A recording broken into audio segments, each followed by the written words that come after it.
Jadi kalau cuma datang, sholat, pulang, nah itu belum sempurna nilai-nilai value yang melekat pada subuhnya. Sholatnya sah, dapat pahala, cuman sampai pahala saja. Keberkahan subuhnya nggak dapat dengan sempurna. Kesuksesan mungkin, kebahagiaan belum tentu. Mengapa subuh? Ada apa dalam subuh? Dan bagaimana seorang yang menunaikan salat subuh dipandang berhasil salatnya oleh Al-Quran dan hadis-hadis Nabi Muhammad SAW.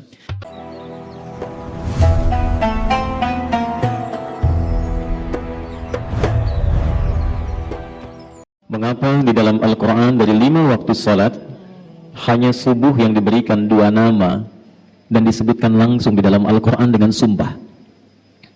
Dan mengapa dengan itu semua para sahabat Nabi sampai berebut untuk menunaikan salat subuh dan berjamaah di masjid, sehingga seorang sosok sepuh yang bahkan matanya sudah tidak bisa melihat, Abdullah bin Abi Umi Maktum radhiyallahu ta'ala anhu, itu sangat ditekankan oleh Nabi ketika berkonsultasi meminta kelonggaran dalam menunaikan salat subuh.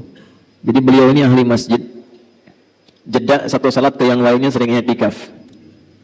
Maghrib ke Isya ditunggu sehingga nanti saat pulang itu bisa telah sempurna menunaikan jamaah.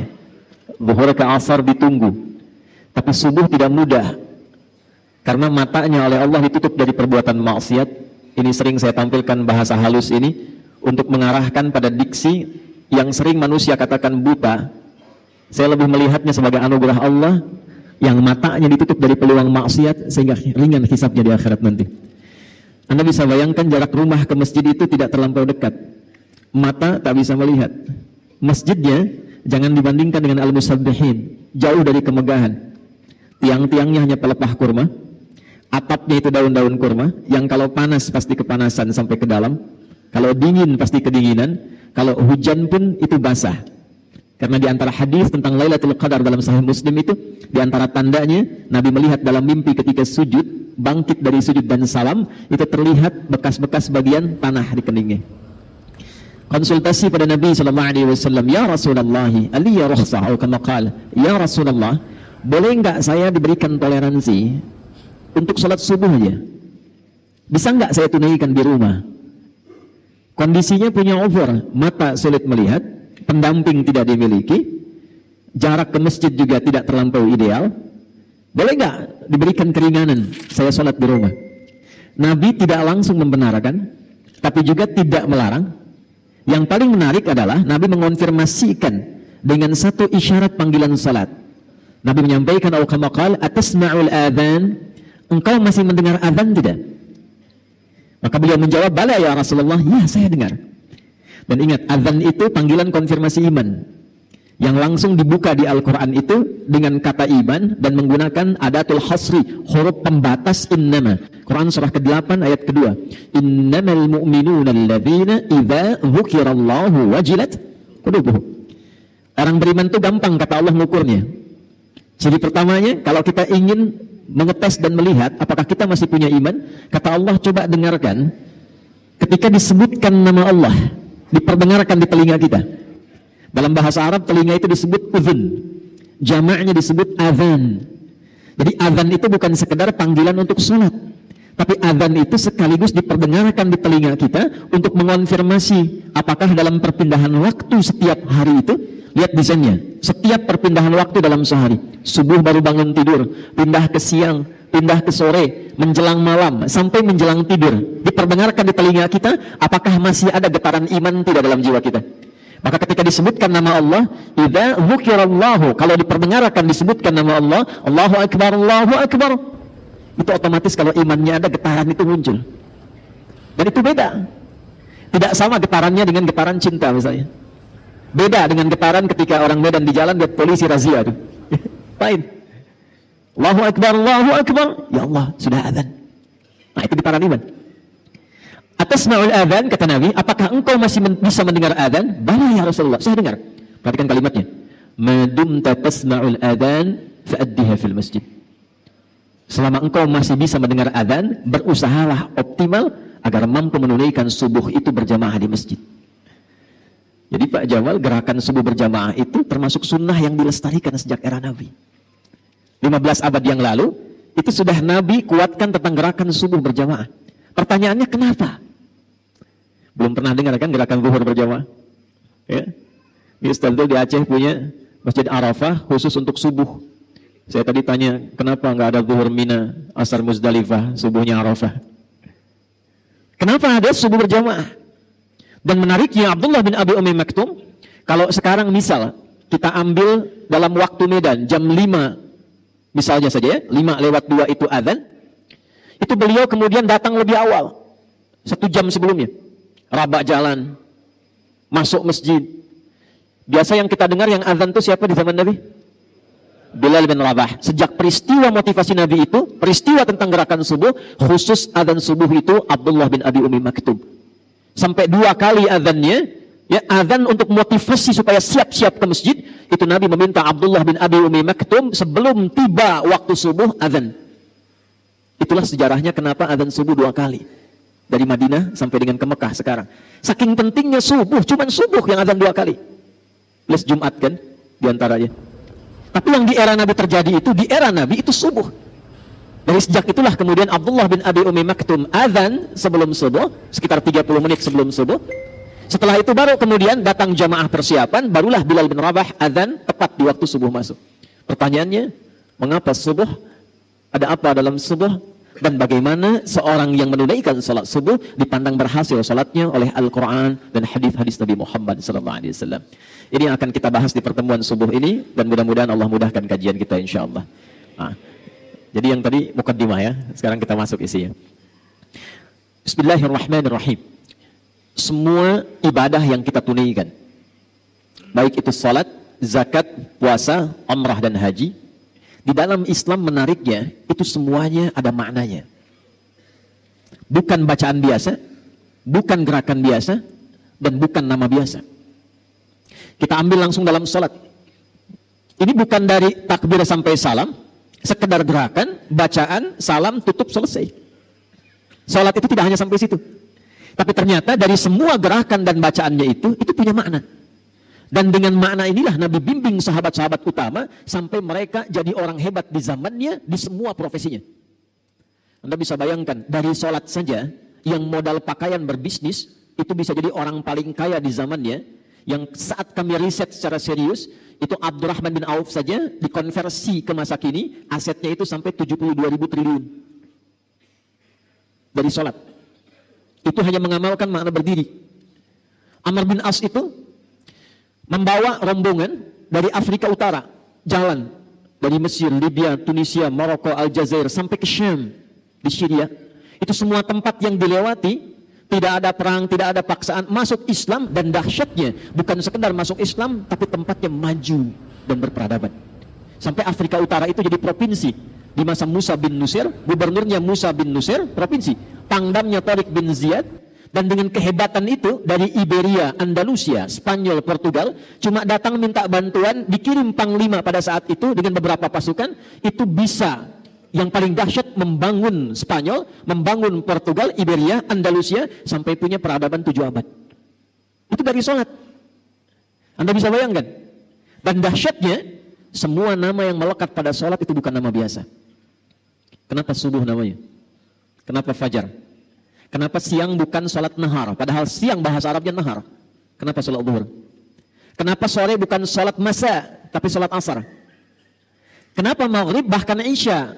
Isya itu kan salatnya malam. Kenapa bukan salat lail, tapi salatul isya? Dari 5 ini kita ambil 1 saja, karena kita ada di waktu subuh. Hari ini kita akan ungkap nama subuh dan fajar. Jemaah sekalian, salat subuh ini menjadi menarik karena 2 namanya, dan cuma satu-satunya dari semua salat yang 5 waktu disebutkan dengan 2 nama dalam Al-Quran, dan keduanya menggunakan sumpah. 1, fajar, yang imam tadi kita bacakan, wal fajr walayalin ashr. Perhatikan baik-baik, nanti ada rahasia dalam surah ini. Orang yang mampu memahami ayat ini, menunaikan salat di waktu fajarnya dengan semangat fajar, Allah akan muliakan hidupnya, Allah akan bebaskan dari kefakiran, diberkahi kalau punya jabatan, diberkahi kalau punya harta, dan ditutup hidupnya dengan husnul khatimah, ditampakkan surganya sebelum wafatnya. 2, Di Quran surah ke-81 At-Takwir di ayat ke-18. Was-subhi idza tanaffas. Orang yang mampu memahami ayat ini, Allah akan jadikan semua aktivitasnya tertata, terukur, ringan dan sukses saat dilakukan. Ini yang menyebabkan Nabi langsung komen tentang subuh. Dan ingat, kalau Nabi sudah komen, umatnya tinggal like and subscribe. Jangan komen lagi. Ya. Allahumma barik li ummati fi bukuriha. Ya Allah, jika ada umatku memiliki gerakan subuh, senang ke masjid, senang menunaikan jamaah fajar, mohon sempurnakan berkahnya untuk umatku itu. Itu langsung doa Nabi itu. Baik. Sehingga Nabi sebelum masuk waktu subuh, waktu fajar, diabadikan nanti dalam satu hadis yang diriwayatkan oleh sahabat junior, keluarga dekat beliau, ringkar A1, Ahlul Bait, Ibnu Abbas radhiyallahu taala anhuma, didokumentasikan riwayat ini oleh Sunan Abu Daud dalam kitabnya Sunan Abu Daud nomor hadis 1367. Saking pentingnya subuh, Nabi persiapan dengan sempurna merencanakan semua agenda saat bangun dari tidurnya. Kita mulai subuh. Apa itu subuh? Halo? Tiap hari sholat subuh belum tahu apa itu subuh? Ayo 1 juta yang tahu. 2 juta. Yang ngasih Pak Wali bukan saya. 5 juta. Ini serius. Nah, udah waktu habis. Subuh itu bukan pagi pada asalnya. Subuh itu akarnya dari kata asbah, yang berarti sesuatu yang disiapkan dengan rapi, yang berarti rencana kegiatan yang dirapikan, yang berarti planning dari aktivitas yang disiapkan. Jadi kalau orang Arab itu bertanya begini, kaifa asbahta ya akhi? Bagaimana kabarmu di pagi ini, di subuh ini? Maksudnya bukan tanya kondisi tubuh. Kalau cuma tanya kabar, kaifa haluk, selesai. Tapi dia tanya, bagaimana kabarmu hari ini dan kegiatanmu di hari ini? Apa yang akan kau kerjakan di jam 8 nanti? Apa yang kau lakukan di jam 9 nanti? Sudahkah engkau punya kegiatan yang tertata di pagi ini? Itu asbah. Sifat dari itu, kalau kita siapkan menjadi agenda yang terukur, yang akan kita kerjakan di setiap hari yang kita lalui, maka sifatnya berubah menjadi subuh namanya. Nah, karena itulah kemudian ketika Allah berfirman dengan sumpah di Quran surah ke-81 At-Takwir ayat ke-18, was-subhi idza tanaffas, dan aku bersumpah demi waktu subuh yang aku bentangkan keberkahannya. Perhatikan cara menerjemahkannya langsung dengan tafsir. Idza tanaffas, ketika tiba waktu subuh itu, maka siapkan agenda terbaikmu bersamaan dengan nafas pertama yang aku anugerahkan kepadamu saat bangun itu. Sehingga semua alam itu sudah menyiapkan agenda terbaik untuk berbuat kebaikan. Silahkan cek. Matahari saja, itu ketika mulai bertugas, membelah kegelapan malam, menunjukkan kebaikan pada manusia dengan perintah Allah, dimulai dengan subuh. Tumbuh-tumbuhan, kapan mereka memberikan manfaat dan menebarkan oksigen? Itu dimulai waktu subuh. Saya waktu di Belanda kemarin, berapa waktu lalu saya di Belanda, di Utrecht, kami ditempatkan di satu villa, dengan alamnya yang sangat indah, udaranya bagus, bawahnya itu kanal-kanal indah. Di Belanda itu kanalnya disambungkan ke 13 provinsi, jadi kalau macet di darat, mereka itu pakai jalur kanal, sungai. Pak, saya tes keluar sebelum subuh ke balkon, hanya untuk mengecek udara. Belum segar, Pak.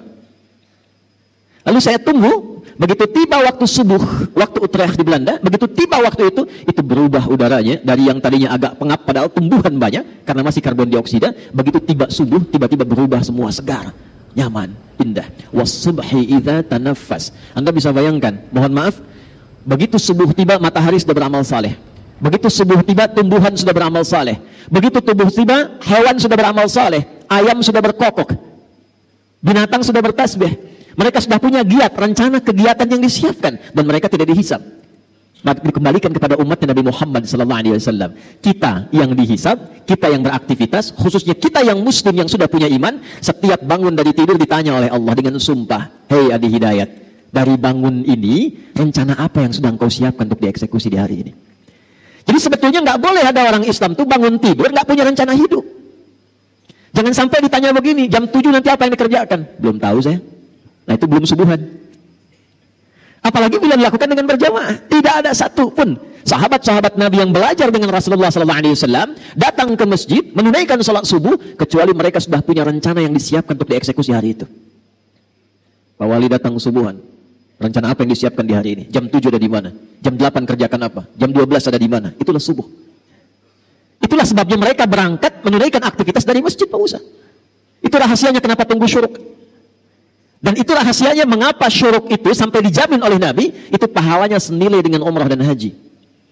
Tapi bukan sudah umrah dan haji, awas jangan dipotong nih videonya nih. Bukan sudah umrah dan haji, jangan sampai ditanya mau kemana? Musabihin, ngapain? Haji.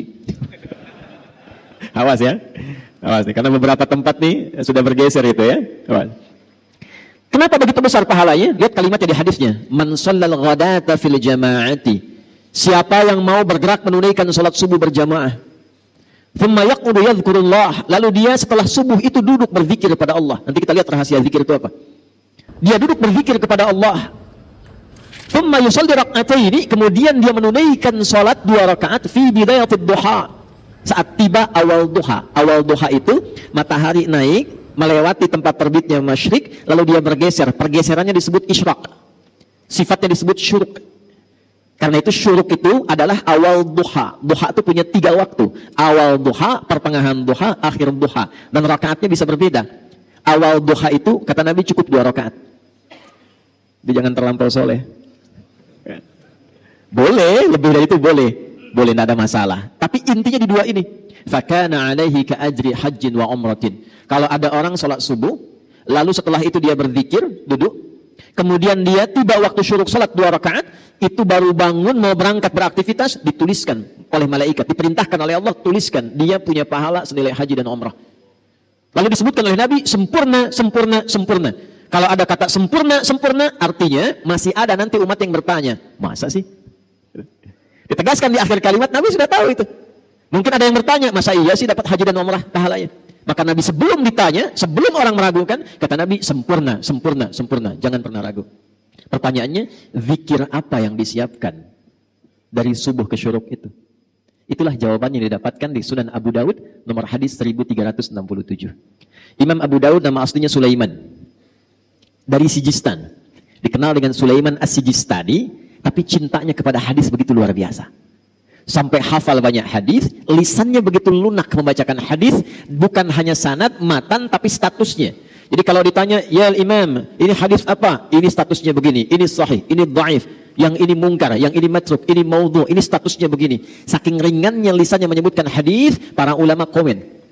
Di antara yang komen itu Al-Imam Ibnu Qayyim Al-Jauziyah. Jika ada Nabi Daud mudah melunakkan besi dengan tangannya, maka ini Abu Daud ringan melunakkan hadis dengan lisannya.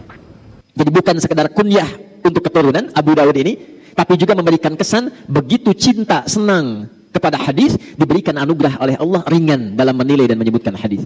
Di antara sekian hadis yang beliau dokumentasikan dalam kitabnya Sunan, nanti satu saat kita belajar detail ya. Mungkin bagi para dai, imam dan khatib, kenapa kitab hadis dibagi 4 nanti? Ada mu'jam, ada sunan, ada musnad nanti, ya. Saya ulang ya. Ada 1 jami', 2 sunan, 3 mu'jam, 4 musnad. Yang ini sunan. Kitab sunan itu kitab hadis yang disusun berdasar urutan fikih kegiatan ritual kita. Cepat, nomor hadis 1367. Diriwayatkan langsung oleh keponakan Nabi SAW, anaknya paman beliau. Nabi punya paman, salah satunya Abbas radhiyallahu taala anhu, beda usia dengan Rasulullah itu kurang lebih 3 tahun. Tempat tinggalnya dekat dengan Nabi di samping Babu Salam. Jadi kalau bapak ibu umrah atau haji, saya doakan yang belum insya Allah bisa disegerakan. Tidak cukup dengan amin, nabung dari sekarang ya. Nabung. Jadi saya lupa tadi mulai ini, mohon maaf nih ya. Saya tidak terafiliasi dengan politik-politik praktis. Sini ulama mendoakan untuk semua sehingga semua punya bimbingan dari Allah Subhanahu wa taala. Cuma masalahnya sekarang saya kadang kesulitan memilih kata termasuk saat di luar negeri. Saya mohon ya, ini kalau kita nanti mendapat kata, niatkan untuk ibadah, tidak untuk yang lain. Jadi aminnya amin spiritualis, bukan amin politis. Ya. Sudah. Ini kajian kita, kajian subuh. Sebab sekarang ini, saya ke Kuwait kemarin, saya dapat cerita, Ustadz, ini eksesnya luar biasa. Orang tahiyat tadinya begini, sekarang jadi begini kan. Nggak boleh, jangan sampai terjadi itu. Ya. Satu tempat kita imami salat ghairil maghdubi alaihim waladdallin. Diam. Itu Karena ada yang beda, nggak keluar suaranya. Gitu kan? Dah, kita balik lagi. Saya ingatkan ya. Jadi kalau pilih kata atau apa, ini nggak ada hubungan dengan politik yang lainnya. Posisi saya jelas. Saya mendoakan dan memberikan bimbingan. Ulama itu paku bagi bangsa. Supaya semua dapat hidayah. Kita nggak tahu siapa yang Allah pilihkan. Diam. Kalau enggak saya selesai. Ya, saya serius. Karena ini masjid untuk ibadah. Niat kita kesini untuk ibadah, bukan yang lain. Kalau mau politik di luar. Ingat ya. Saya ingin semua diikhlaskan oleh Allah, sehingga siapapun yang terpilih, Allah tetapkan, diberikan hidayah oleh Allah subhanahu wa ta'ala. Ya. Ibnu Abbas. Abbas itu tempatnya di belakang pintu As-Salam, Babus Salam. Jadi kalau umrah haji dari Zamzam, belok ke kanan, nggak langsung lewat pintu 1, belok ke kanan, tandanya sampingnya ada bukit yang ada istana raja di atasnya. Lurus terus, sampai ujung. Di begitu belok, ada pos security, CCTV 1 warna putih, yang jaga 2 orang, lurus, kanannya ada kipas angin tuh, sampai ujung ada 35 kipas anginnya. Saya udah hitung tuh. Ya. Sebelah kiri persis turun ke bawah, itulah pintu Babus Salam. Itu rumah kediamannya Abbas. Di sampingnya ada pintu Babun Nabi, namanya Gate Nabi. Itu rumah kediamannya Sayyidah Maimunah, di antara istri Nabi SAW, dan bibinya juga Abdullah bin Abbas. Abbas punya 2 orang putra, satu Fudail yang sulung, yang bungsu namanya Abdullah bin Abbas. Nah, Abdullah kecil ini disiapkan oleh pamannya Nabi Abbas ini untuk khusus belajar dari Nabi. Investasi. Kenapa? Karena Abbas ini pengusaha, Pak, pedagang. Kegiatannya sibuk. Tapi maaf, sesibuk-sibuknya itu akhir pekan atau waktu luang masih bisa ngaji dengan Nabi. Sehingga saat Nabi meninggal, itu beliau sudah hafal 200 hadis. Kalau Quran gampang, hadis tak mudah. 200 hadis. Tapi beliau berpikir, mesti ada yang dibanggakan di keluarga saya, karena nanti di akhirat, di antara satu anggota keluarga itu, ada yang diperintahkan oleh Allah untuk memberikan syafaat kepada orang tua dan keluarganya. Itu yang harus Anda siapkan. Jadi kalau bangga dunia, biasa, masuk alam kubur, almarhum. Tapi di akhirat nanti itu abadi sifatnya. Ada anak-anak tertentu yang disiapkan oleh orang tuanya, itu langsung menggandeng bapak ibunya, keluarga di belakangnya, dan diperkenankan oleh Allah, masuklah ke dalam surga lewat tamannya yang indah, sampai naik ke tingkat tertinggi. Itu ada di Quran surah 13, Ar-Ra'd, ayat 23-24. Jannatu adni yadkhulunaha wa man salaha min abaihim wa azwajihim wa dhurriyyatihim wal malaikatu yadkhuluna alaihim min kulli bab salamun alaikum bima sabartum fa ni'ma uqbaddar. Paham? Tidak.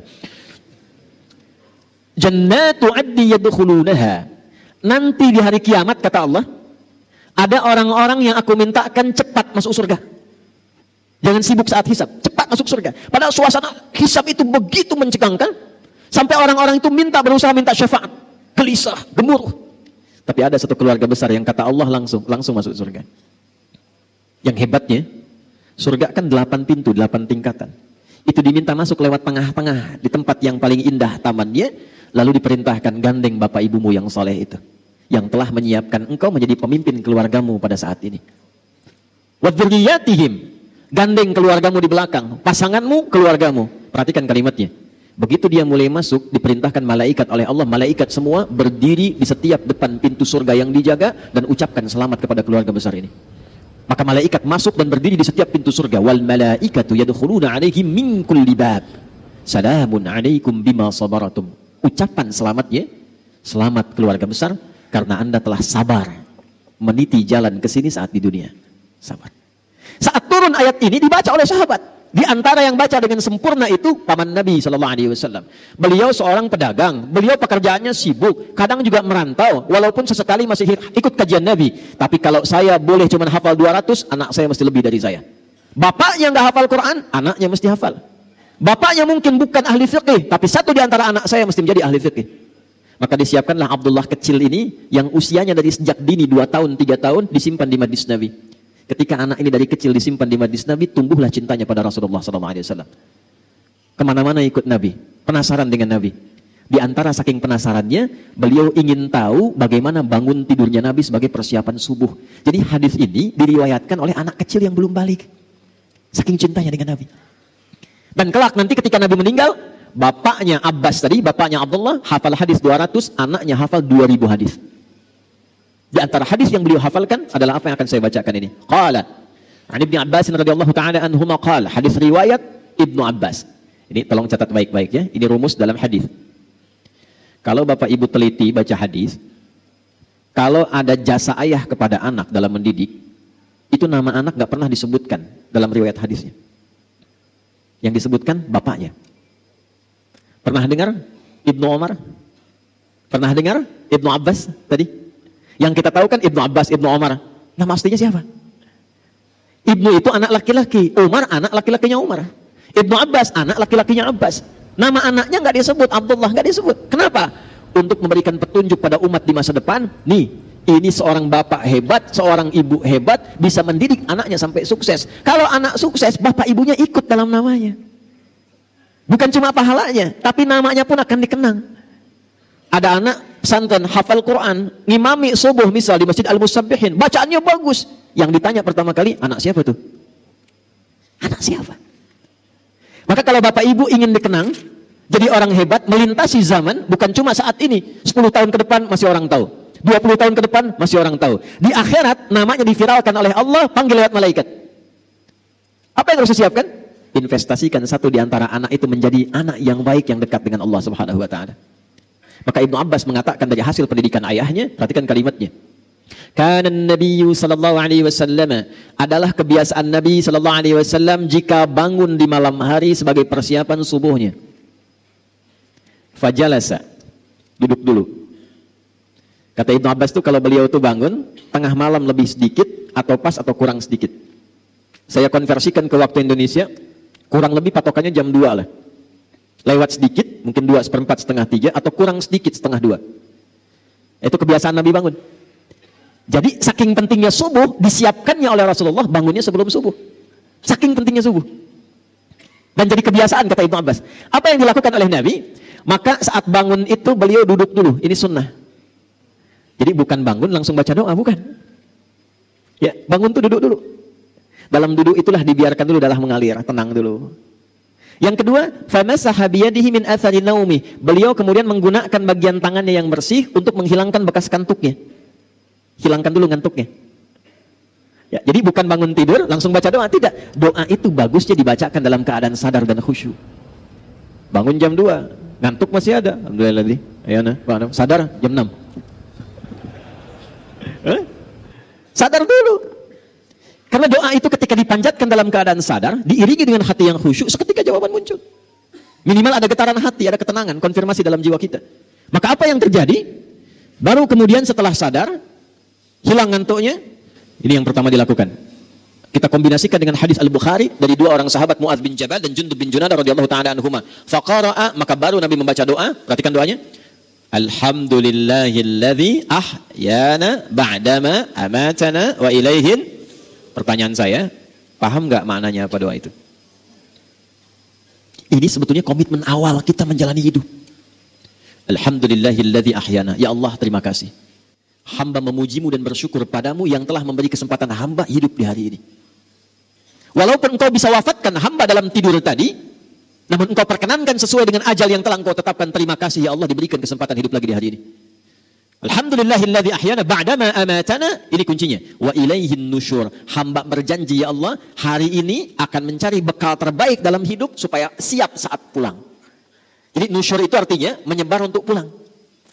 Kita saat mengatakan wa ilaihin nusyur, kita berkeyakinan selama ini beraktivitas, satu saat pasti pulang. Itu saat kembali kepada Allah. Pertanyaannya, apakah setiap yang pulang itu sudah menyiapkan bekal untuk pulangnya? Karena sifat pulang itu Pak, Bu, itu punya sifat senang.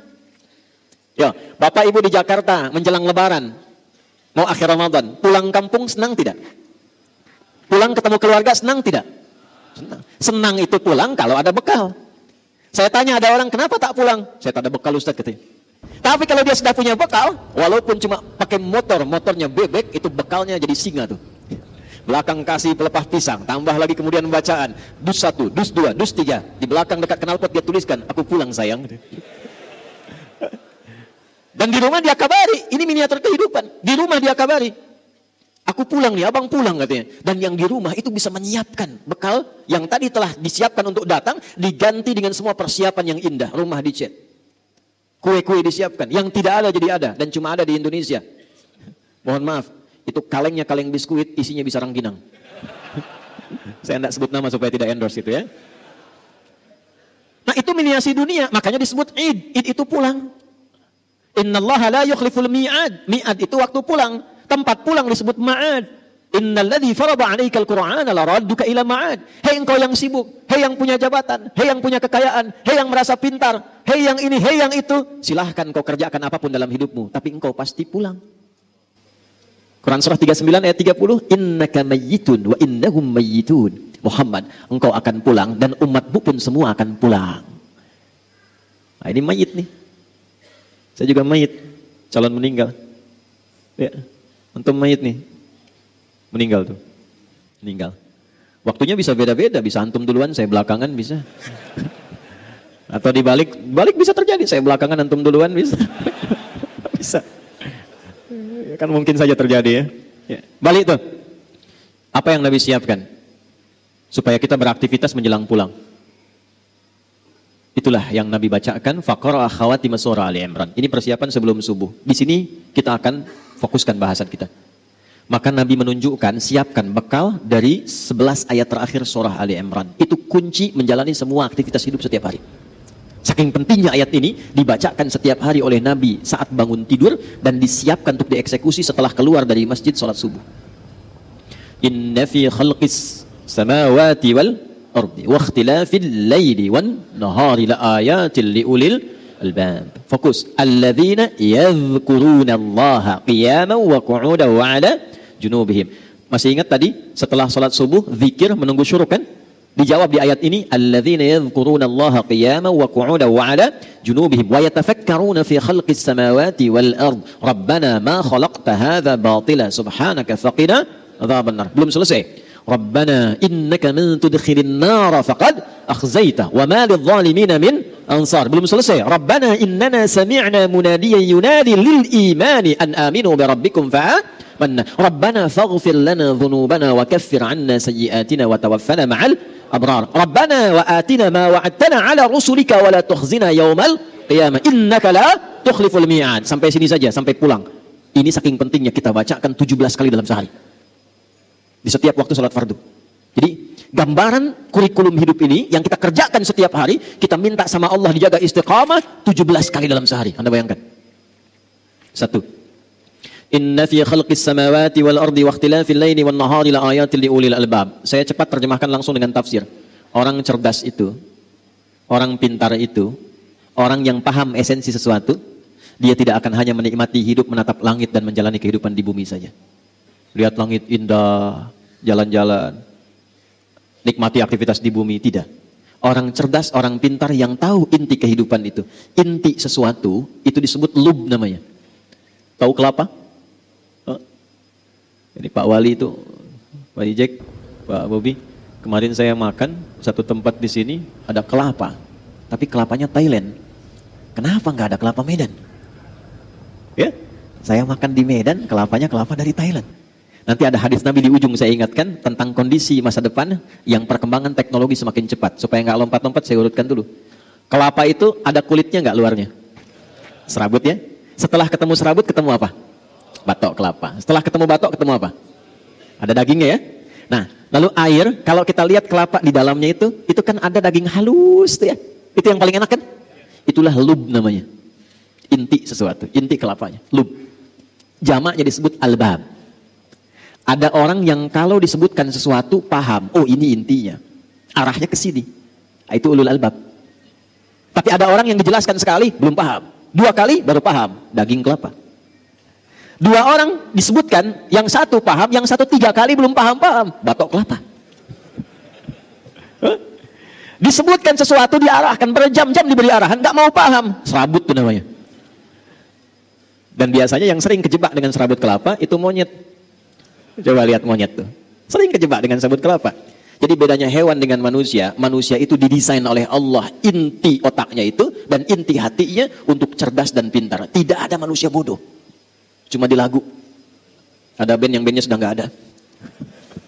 Nggak ada manusia bodoh, semua manusia diciptakan Allah pintar. Nah tingkat tertinggi yang pintar itu disebut oleh Al-Quran dengan ulul albab.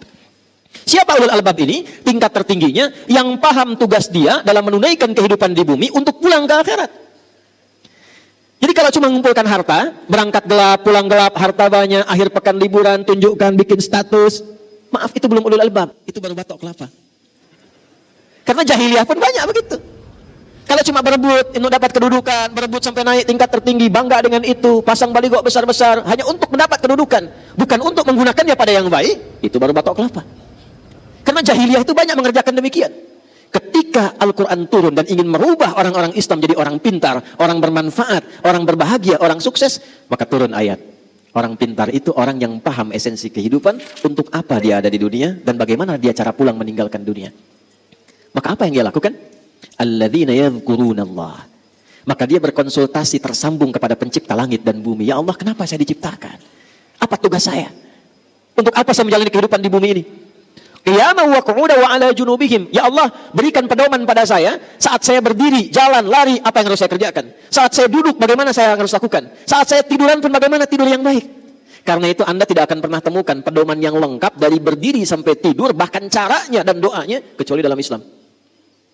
Coba saya tanya ya, bangun tidur ada doanya enggak? Ada caranya.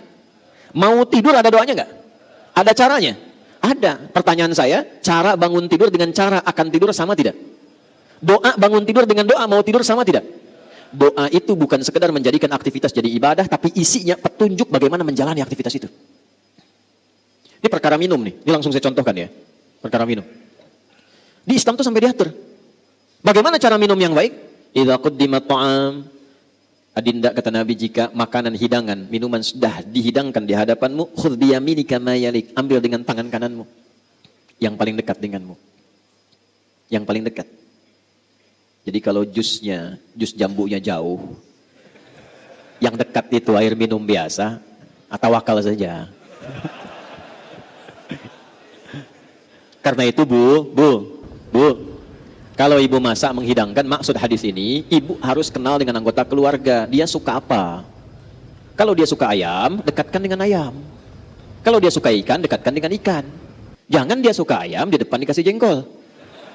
Sehingga jauh dia ngambil ayam. Saya punya teman orang India, orang Pakistan, saat di Tripoli. Qadarullah kan kalau kita makan di piring besar itu Pak.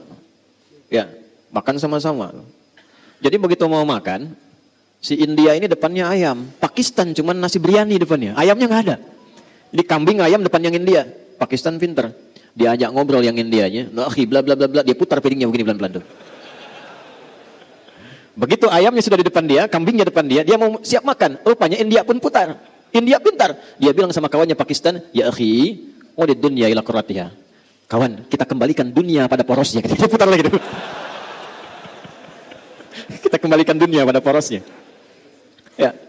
Maka apa yang dilakukan pertama kali? Allah bimbing kami. Seperti apa kami beraktivitas? Perhatikan kalimatnya. Kalau engkau terkoneksi dengan Allah secara baik, maka tidak ada kegiatanmu satu pun kecuali dibimbing oleh Allah. Bimbingan itulah yang datang lewat doa. Sehingga semua doa kita itu beda-beda. Itu ada isinya. Ambil yang paling dekat dengan kita. Lalu, samillah, sebut nama Allah. Bismillahirrahmanirrahim. Ada seorang ulama kita itu gak mau viral dan jarang ketemu orang. Itu kalau sudah menghadapi makanan minuman, beliau itu memakai pakaian terbaiknya, tidak pernah pakai kaos oblong, makanan, lalu sisir yang rapi. Setelah itu baru dinikmati. Muridnya lihat, berapa kali selalu begitu. Ketika ditanya, ya Syekh, Tuan Guru, kenapa engkau ketika mau makan minum tampilanmu begitu rapi? Kata beliau, bukan karena makanannya, tapi saya berterima kasih dan bersyukur kepada Allah yang telah memberikan anugerah rezeki itu kepada saya.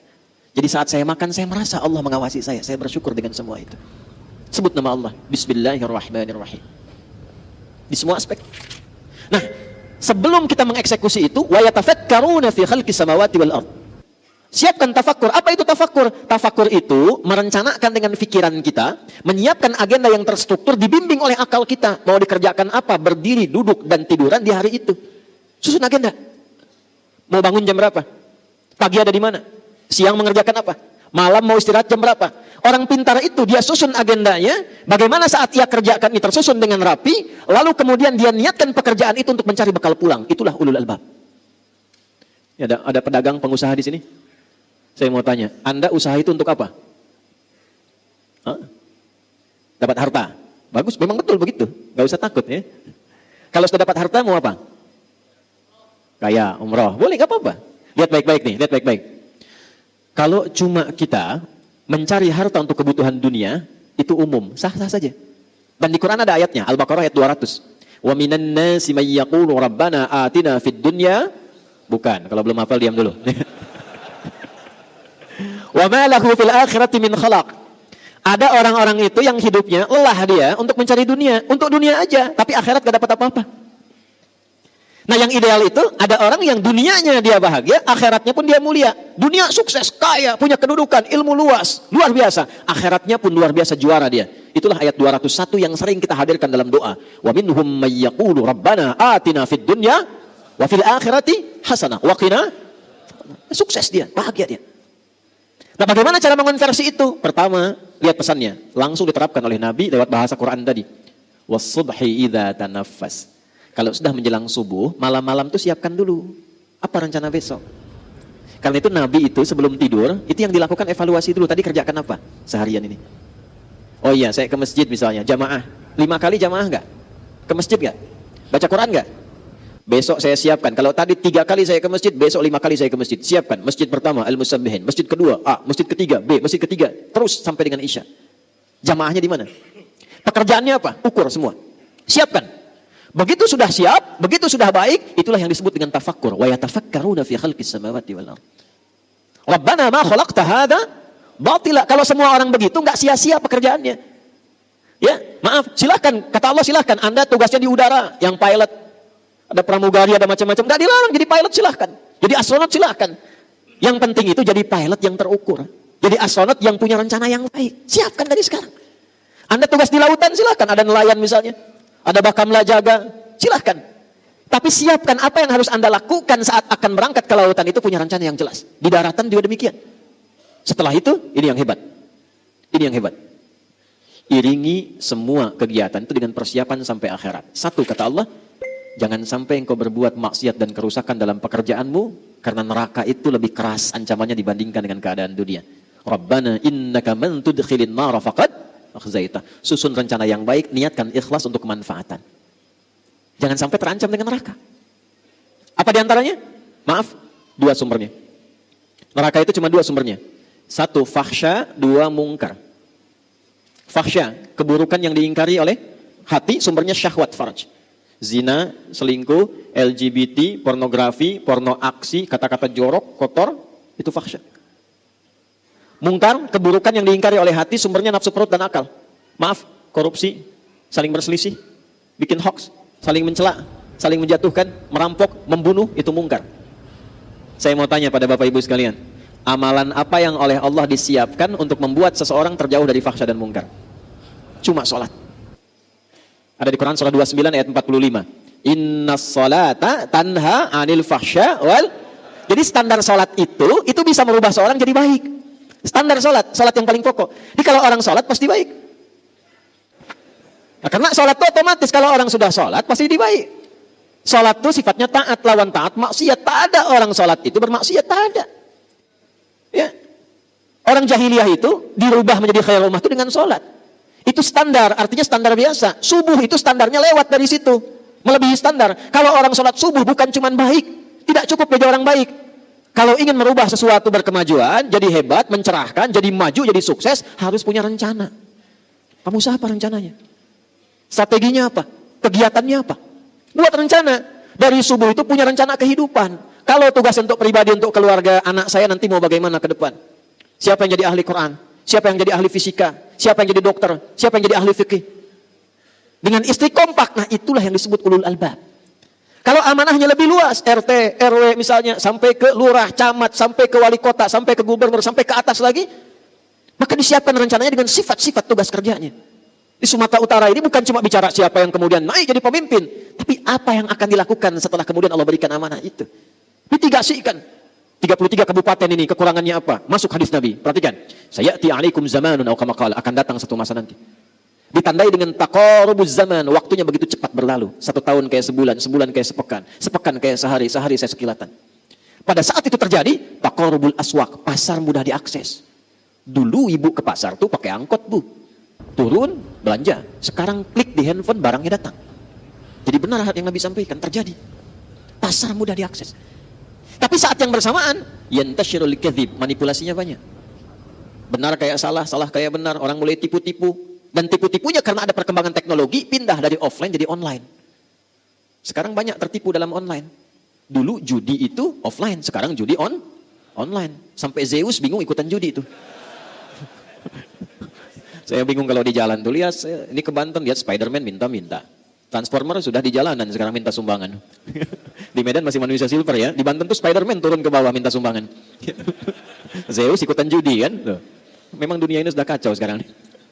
Tantashirul fitan, ya fitnahnya makin banyak. Jadi kalau kena fitnah biasa saja, memang kata Nabi fitnahnya makin banyak, berarti nabinya benar. Syukur itu. Cuma yang mesti dilakukan apa? Sambut hadis Nabi itu. Ketika dipertemukan seperti ini, jangan diam. Tidak ada sholat subuh di zaman Nabi, kecuali semua jamaah saling kenal satu dengan yang lainnya. Sehingga yang sakit tidak bisa ke rumah sakit ketemu dokter. Al-Musabbihin bikin satu gerai. Dokter-dokter ada database-nya. Yang sakit datang konsultasi, tak perlu ke rumah sakit, dapat obat generik. Yang lapar datang, pulang-pulang kenyang. Oh ini ada sarapan tidak nih subuh ini? Cuma tanya Pak, cuma tanya. Yang haus datang, pulang.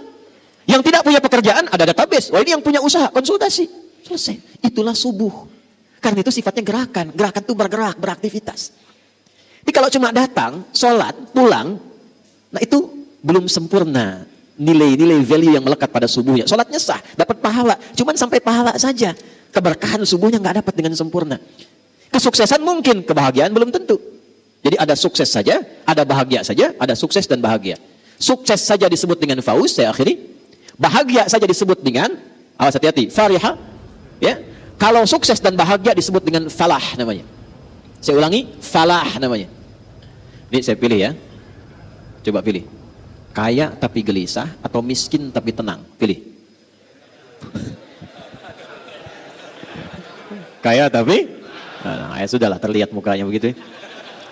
Nah, kaya dan tenang itu namanya falah. Falah. Orangnya disebut muflih. Jamaknya disebut muflihun. Allah bersumpah langsung di Quran surah 23 ayat 1 dan 2. Qad aflahal mu'minun. Orang beriman itu pasti sukses dan bahagia. Apa amalan yang mengantarkan pada sukses dan bahagia itu? Ayat 2. Alladzina hum fi salatihim khashi'un. Kalau salatnya khusyuk, maka supaya khusyuk dipanggillah dia dengan kata falah dalam salat.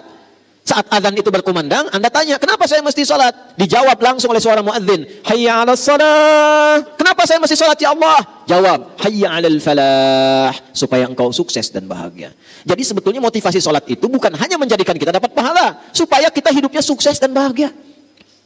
Kalau kesuksesan itu diraih, kebahagiaan didapat karena kita ingat Allah, berpijak pada Allah, maka sadarlah kita akan keagungan Allah. Itulah yang menjadikan setelah hayya 'alal falah ingat Allah lagi. Allahu akbar, la ilaha illallah. Tapi tidak semua orang yang sholat mendapatkan kesuksesan kebahagiaan. Mengapa? Karena dia tidak mengambil hikmah dan pelajaran dari semua pedoman-pedoman terkait sholat itu. Anda kalau cuma datang ke masjid, sholat 2 rakaat dan pulang, tidak dapat hikmahnya. Tapi ketika Anda sebelum datang uraikan kegiatan hari ini. Saya mahasiswa di USU, mesti IPK-nya 4. Saat bersamaan saya menghafal Quran. Ya. Nah, saya tutup, saya akhiri. Siapkan rencana. Apa sifat kegiatan kita? Sebelum dieksekusi, datanglah kepada Allah untuk minta taufik dan petunjuk serta kemudahan. Datangnya kita ke masjid untuk sholat itu bukan sekedar sholat. Minta sama Allah, ya Allah saya punya agenda nih. Ya Allah saya punya kegiatan. Fa idza faraghta fansab wa ila rabbika. Nah, wa ila rabbika farghab itu datangnya lewat sholat. Makanya kenapa sholat pertama disebut dengan fajar? Karena ada pancaran dalam tubuh kita merespon panggilan Allah. Allahu akbar, Allahu akbar. Sudah subuh nih, siap ya Allah saya datang. Datang dengan agenda. Sujud kita minta, ya Allah mudahkan urusan saya. Lindungi pekerjaan saya. Berkahi hidup saya. Sayangi keluarga saya. Itu yang dimaksudkan. Itulah kemudian Allah bersumpah di surah Al-Fajr. Wal fajr, walayalin, wasyaf'i wal. Tiap tahun mesti begitu sampai ketemu puncak tahun. Sehari ke-10 di bulan Idul Adha. Nah, qasam di Quran surah 89 sumpahnya itu wal fajri, di situ kata para ulama tentang keutamaan fajar saat Idul Adha. Tapi maksudnya berlatih setiap tahun supaya setiap pagi itu begitu aktivitasnya setiap tahun sampai ketemu Idul Adha, sampai ketemu Idul Adha. Kalau bisa dikerjakan, saya tutup. Tidak ada satupun orang yang dapat rezeki kecuali puas. Ketika dapat dia berbagi, punya kedudukan dia manfaat. Lalu Allah siapkan di akhir kehidupannya cara pulang yang baik. Ya ayyatuhan nafsul mutmainnah. Karena dia punya agenda, dia punya arah, hidupnya tenang, maka meninggalnya pun dalam keadaan tenang. Hei jiwa yang sudah tenang, siap-siap pulang. Irji'i ila rabbika radiyatan, siap pulang. Aku sudah ridha dengan amalmu, engkau pun akan ridha dengan pemberianku. Sudah siap pulang? Belum ya.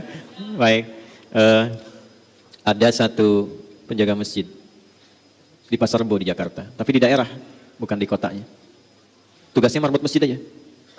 Tapi dia tahu fikih marbot, belajar dari Bilal. Dinikmati kerjanya, Pak. Nanti ada belajar ya, ada belajar. Saya entah mengapa beliau ini saking ikhlasnya datang orang Qatar. Qatar, Pak, lampu merah sonoan dikit tuh. Datang ke situ hanya untuk bertemu orang itu dan tidak tahu dari mana taunya. Datang, beliau bilang, saya ingin renov musola ini, tapi bapak saja yang jaga. Ini kisah nyata. Singkatnya direnov jadi. Begitu jadi ditingkatkan cintanya pada masjid. Yang buka masjid beliau, yang bersihkan beliau, yang azan beliau, qomat sampai ngimami beliau. Semua bersih. Satu kali hari Kamis, puasa, nunggu buka ba'da asar. Sudah rapikan masjid untuk orang sholat, tiduran dekat karpet. Karena punya kurikulum, punya persiapan amal, punya strategi beramal, beliau sudah paham, ini cuma sementara. Saat pulang itu nggak akan disebut ini marbot, ini penjabat, ini rakyat, ini ustaz. Yang penting saya siapkan bekal pulang. Itu cuma tiduran, Pak. Tiduran di tempat yang dirawat, di tempat yang diberkahi itu, cuma merem-melek. Ya ayyatuhan nafsul mutmainnah. Meninggal beliau di tempat yang beliau abdikan, di tempat beliau ibadah, dalam keadaan yang tenang, sukses beramal. Cara pulangnya, meninggal cuma merem-melek, meninggal. Maaf ya, hati-hati pojok tuh sudah ada yang merem-melek tuh. Nah, itulah subuh. Ya. Jadi saya tidak menginginkan kita mengerjakan sesuatu tapi kita tidak paham apa yang dilakukan. Maka kesimpulannya satu, subuh bukan sholat biasa, tapi menjadi gerakan bagi kita untuk bisa memaksimalkannya dan mendapatkan nilai-nilai kebaikan di dalamnya. Satu. Dua, subuh sifatnya gerakan, tapi gerakan yang merubah hidup kita. Makanya baca lagi surat Al-Fajr tadi. Maaf ya, yang tadinya buruk perilaku, yang gak suka berbagi, yang jelek sifatnya, yang suka bertindak yang kotor dengan lingkungannya, itu ketika datang subuh berubah dia. Yang cari-cari harta sibuk sekarang berubah bagaimana bisa mengolah hartanya dengan baik. Ini datang subuh, jangan lihat banyaknya, tapi dari yang banyak ini saat pulang, siapa yang bisa menanamkan pada dirinya untuk berubah menjadi pribadi yang lebih baik. Dua. Tiga, subuh itu salat jamaah dengan bisifati ta'aruf, saling mengenal. Kalau bisa digerakkan. Wali kota, di level gubernur, naikkan. Subuh itu untuk yang muslim kenalkan, jangan cuma datang, bikin program, kenalan. Kalau bisa bikin database nih. Ya, Pak Jamal, masjid ini punya database minimal dari warga sekitarannya. Kenalkan. Nanti wali kota, gubernur, macam-macam kunjungan, kenalan. Itu kalau sudah begitu, nggak ada masalah-masalah yang didapatkan di masyarakat kecuali tuntas karena kenal langsung di lapangan. Nah, itulah ilmu belusukan Nabi yang ditiru oleh Umar pada masa itu. Sehingga ketika Umar jadi khalifah, jadi pemimpin, itu sudah biasa dengan belusukan dan tidak bawa kamera. Ya, karena masa itu belum ada. Masa itu belum ada. Kalau ada ya dipakai juga untuk dokumentasi dan nyampaikan ke masyarakat bahwa ini program kita. Ya, bukan untuk bikin status. Jamaah juga begitu tuh, foto-foto macam-macam. Ya, nah, niat innamal a'malu bin. Nah, yang terakhir, ini yang paling penting, subuh membuat kita semakin bersaudara, semakin mencintai, menyayangi. Saya tutup, Nabi tidak pernah melihat dalam subuh, kecuali sebelum sholat beliau tengok siapa di saf mana jamaah-jamaah itu. Sampai Nabi tahu siapa yang ada di posisinya. Saya akhiri dengan singkat, seorang jamaah di sayap kanan, hilang di era Nabi. Nabi tanya, mana si fulan? Belum ketahuan ya Rasulullah, tunggu. Sampai dekat ke akhir habis sholat subuh. Ini kisah nyata. Karena waktunya mau habis, diputuskan sudah, kita mulai sholat. Sholat. Begitu selesai sholat, gak ada. Kita tengok ke rumahnya. Datang disusuri, ternyata ya Allah ya Rabbi, ketemu rumahnya agak jauh. Yang tersisa hanya istrinya. Ditanya, aina zawjuk, kemana suamimu? Ya Rasulullah, dia telah kembali kepada Allah, meninggal. Itu sampai dicari, ditemukan sudah meninggal. Nabi cari. Nabi bilang gini, ada yang aneh enggak sebelum meninggal? Tidak ya Rasulullah, cuma dia bilang begini, ya Allah, kenapa kau enggak makin jauh? Ya Allah, kenapa bukan yang baru saja? Itu aja yang saya bingung ya Rasulullah. Kata Nabi, bukan. Dia itu sebelum meninggal, ditampakkanlah pahala sholatnya yang sering dia lakukan ke masjid itu. Dalam subuh khususnya. Ditampakkan. Jadi bukan berarti kita sia-sia, nanti sebelum meninggal, kebiasaan kita ditampakkan. Kalau yang rajin tuh amal soleh ditampakkan amalnya, sehingga itu yang membuat kita tenang. Lalu dia melihat, ternyata jalannya itu dihitung. Banyak pahalanya. Dia berkata, ya Allah, kenapa nggak makin jauh lagi aja masjidnya, sehingga makin banyak pahalanya. Satu waktu di musim dingin, dia keluar, pakai baju double, di jalan yang kedinginan saat akan berangkat ke masjid. Dia copotlah baju yang luar, dia pakai yang dalam. Yang dalam itu yang baru, yang luar yang lama. Begitu diberikan, keluar pahala ditampakkan sebelum wafat. Dia berkata, ya Allah, kenapa yang nggak baru saja yang saya berikan? Kenapa harus yang lama? Karena pahalanya berbeda. Salat. Itulah janji Allah, ya ayat Tuhan nafsul. Dan tempatnya ayat itu di surah Al-Fajr.